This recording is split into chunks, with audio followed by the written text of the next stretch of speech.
Línea Directa Plus, moderado por Sánchez Gras, de 9 a 11 de la mañana, por la Grande de las Noticias.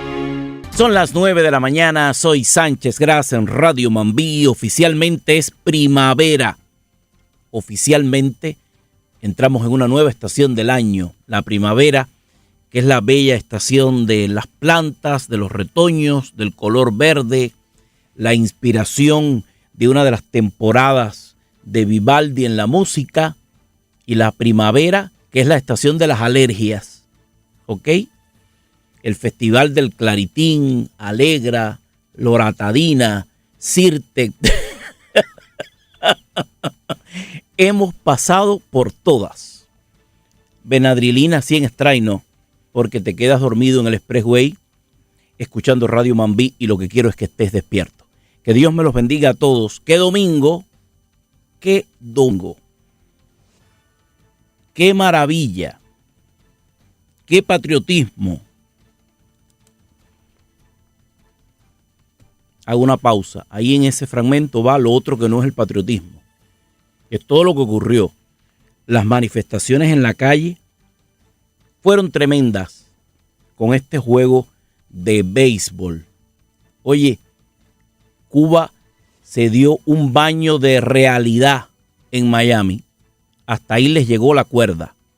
Fue terrible cómo perdieron con una diferencia estrepitosa y respondieron así a los pronósticos. Cuba se preparó para esta fiesta a lo grande. Hay evidencia amplia en las redes sociales de que fueron improvisados escenarios con pantallas gigantes en todas las cabeceras de provincias de la isla para disfrutar de la gran victoria. Se esperó que el Team Acere ganara, a pesar de todas las diferencias y de todos los pronósticos adversos que habían acotado los especialistas en el mundo del deporte. Así fue. Así fue en verdad. Ese fue el pronóstico que se dio, eso fue lo que se creyó, y el pronóstico fue más que acertado. Cuba terminó dándose un baño de realidad en el estadio de la Pequeña Habana, y hasta ahí llegó el sueño de estar en el Clásico Mundial. Desde Cuba intentaron usar esto con fines políticos de una manera extraordinaria. De momento, ese béisbol profesional cuestionado e inhumano se fue por el tragante.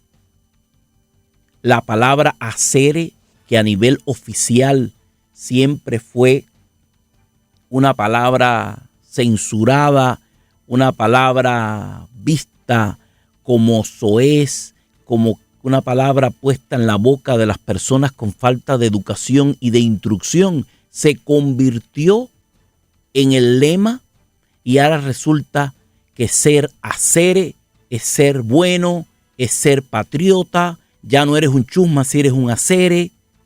Hay un desespero total. Cuando tú te quieres apropiar de los códigos de tus oponentes, tú estás desesperado. Intentar ponderar la legión de los aceres es casi el equivalente a poner en la Plaza de la Revolución un cartel grande que diga que vivan también los consortes. Porque si ya los aceres son héroes, entonces los consortes, ¿qué son? Como parte de la educación, la palabra acere era una palabra deleznable, era una palabra de guapo de barrio, era una palabra de submundo, era una expresión de personas que tenían muy poca educación, pero este es el resumen del batido de los tiempos que corren, porque al final este tipo de palabras, de expresiones, se parecen a los tiempos que corren, y los tiempos que corren en Cuba van de mal en peor. Por eso los aceres se empoderan, se convierten en una canción, y de repente todo lo reciclado vuelve. Resulta que lo de atrás lo barriotero va al primer plano. Los haseres aparecen transfigurados con rostro de héroes. Los apestados traidores que abandonaron los equipos y que ahora son los millonetas combate y guante, se convierten en los más importantes ídolos de un país al que se le han ido hasta sus ídolos. De repente, la música salsa, que para muchas generaciones no es más que una gran cheancia, chea, mal vista, pisoteada por el propio país, cuando tuvo su gran boom, no se le dio la dimensión que llevaba en los años 90, el gran boom de esa timba.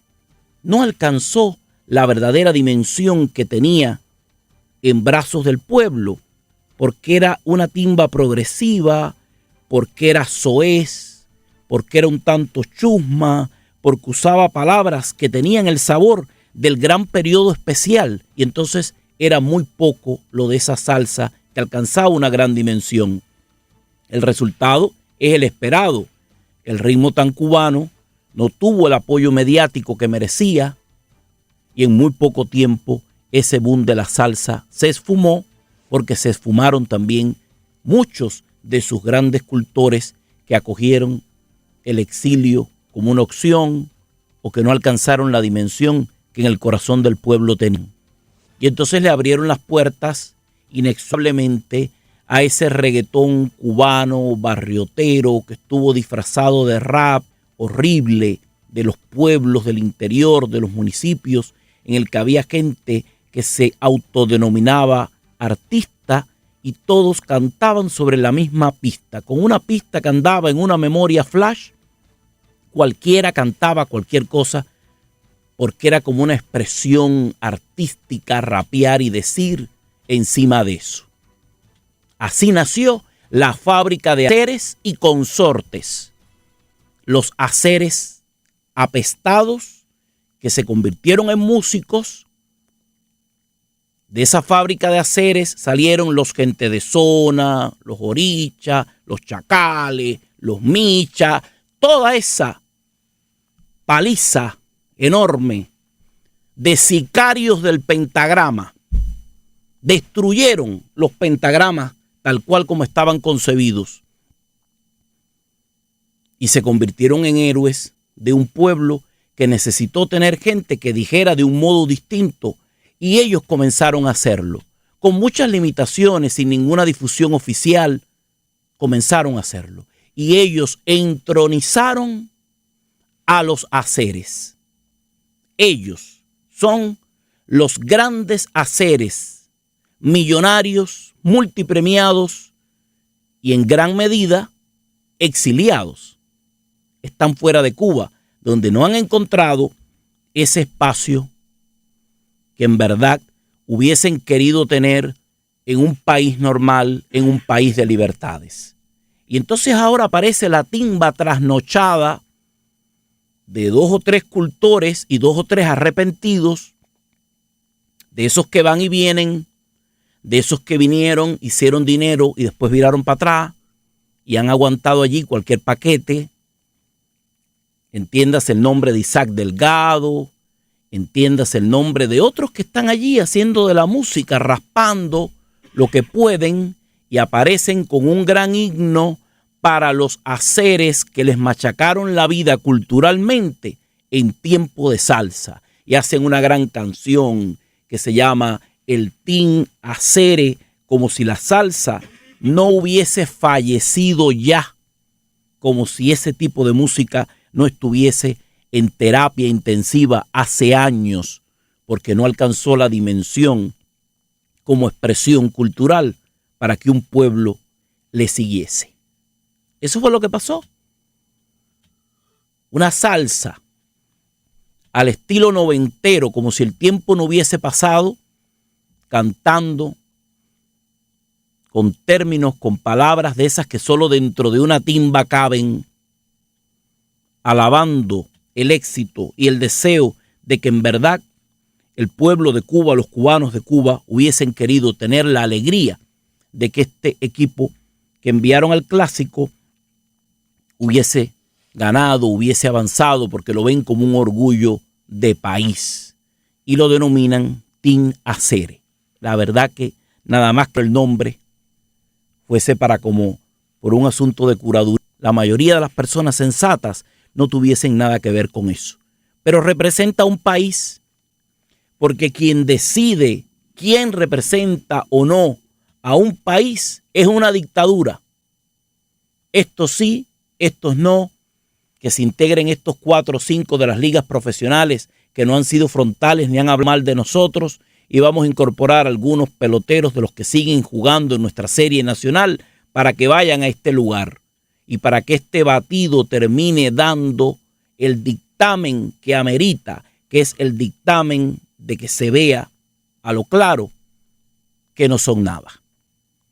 Ese es el panorama cultural con el que ocurre este hecho, porque el deporte es una expresión cultural, forma parte de la cultura general e integral de los pueblos. No es culto el que habla únicamente de humanidades o de artes, es culto el que entiende la savia de los pueblos, y esa savia tiene béisbol y forma parte de esta gran discusión. En un rato voy a seguir hablando acerca de otras ganancias que tuvo ese Team Acere sin haber ganado, porque ganaron mucho sin ganar, por aquello de que muchas veces perdiendo se gana. Y te voy a explicar cuáles son las circunstancias por las que vi que en verdad, a pesar de haber perdido en el terreno, esto ocurrió. Son las 9 de la mañana y 12 minutos. Con Sánchez Gras, pégate a Mambí. Ya vuelve Línea Directa Plus.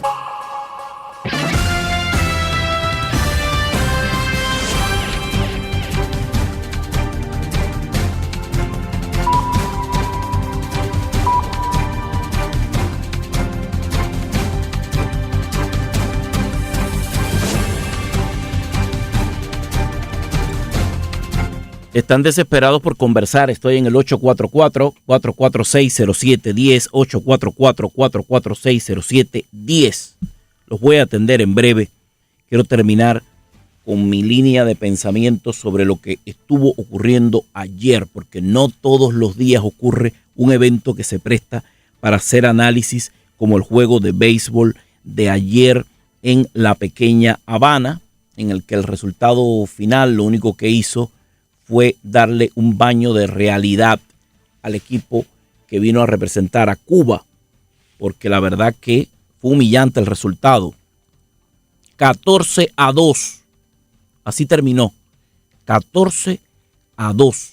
Cuba perdió en el terreno y por lo visto el comunismo perdió en las tribunas y perdió también en todas esas instalaciones que hicieron dantescas a lo largo del país para convertir todo este tema con un fin político. La gente que está diciendo que esto no tiene un fin político son gente que no tienen noción de lo que están hablando.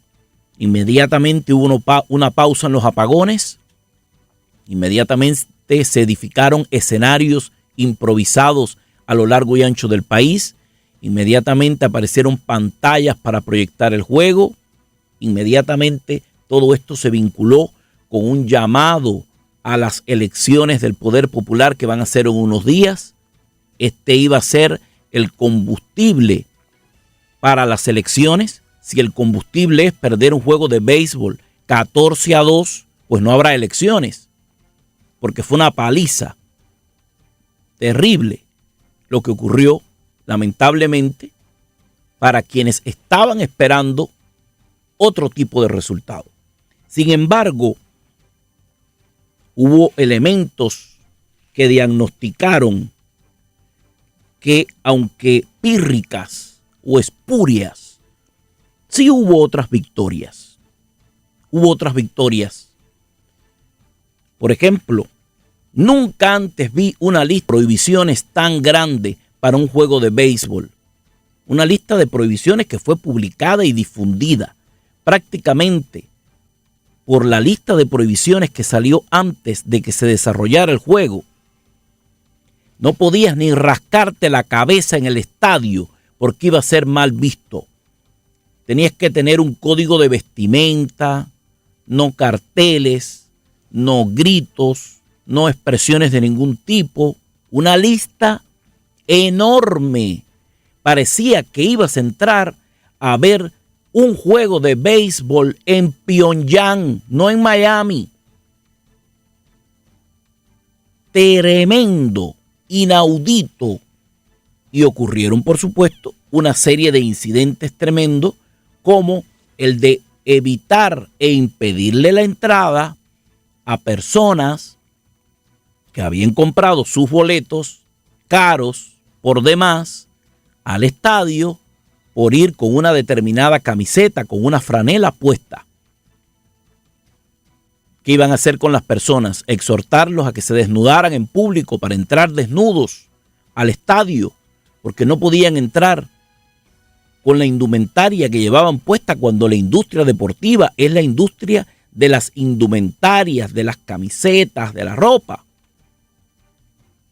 Fue muy desagradable, la verdad, muy desagradable este hecho. El periodista Javier Díaz de Univisión 23, a lo mejor sin proponérselo, buscando un elemento para contar la verdad y la historia, lo hizo muy bien, lo felicito públicamente. Le puso la tapa al pomo con una pregunta muy concreta que le hizo uno de los que estaban impidiendo que las personas accedieran al estadio. Le preguntó: las personas que están con estos pullovers, con esta indumentaria, con estas consignas, ¿no pueden entrar al estadio? No pueden entrar. Eso es lo que tengo orientado. Aquí lo tengo por escrito. O sea, se dio una orientación por escrito con este tema. Una orientación emitida en Miami, emitida en la pequeña Habana. Esto no vino del cosmos. El agente de seguridad le dijo que efectivamente tenía esa indicación. El periodista, que para eso están los periodistas, para cuestionar la realidad, para preguntar, nuestro Javier Díaz le preguntó a esta persona: y en la lista de sus prohibiciones, señor, ¿usted tiene alguna orientación que diga que las personas que estén viniendo al juego con alguna propaganda que diga Team Acere no pueden entrar al estadio? El hombre se quedó sin palabras. Le dijo: tengo que consultarlo, no tengo esa respuesta, que es lo mismo que decir: sí, me cogiste fuera de base. Nadie ha dicho que los que vengan con la propaganda o la publicidad del Team Acere estarían corriendo el riesgo de entrar. O sea, la prohibición era para un bando, no para el otro. La prohibición era para la gente que estaba en contra de este equipo Cuba, que nos estuvo visitando con este clásico de béisbol, no para los demás. Puso el dedo en la llaga el periodista. Esto circuló inmediatamente, fue una transmisión en vivo desde sus redes sociales, y el cuestionamiento de otros muchos comenzó a generar un estado de opinión que obligó a que en 15 minutos desaparecieran a ese que estaba en la puerta, o a esos que eran muchos que lo estaban haciendo, y todas las personas pudieron entrar libremente al estadio. Después lo que ocurrió fue que hubo como una lucha despavorida intentando sacar del estadio a las personas que tenían este tipo de propaganda, cambiándolos de ubicación y pisoteando la primera enmienda de los Estados Unidos, que eso fue lo que hicieron, amparados en que este es un evento privado, pero que se convierte en un gran evento público por la enorme participación de las personas que llegaron a tomar parte de esta justa.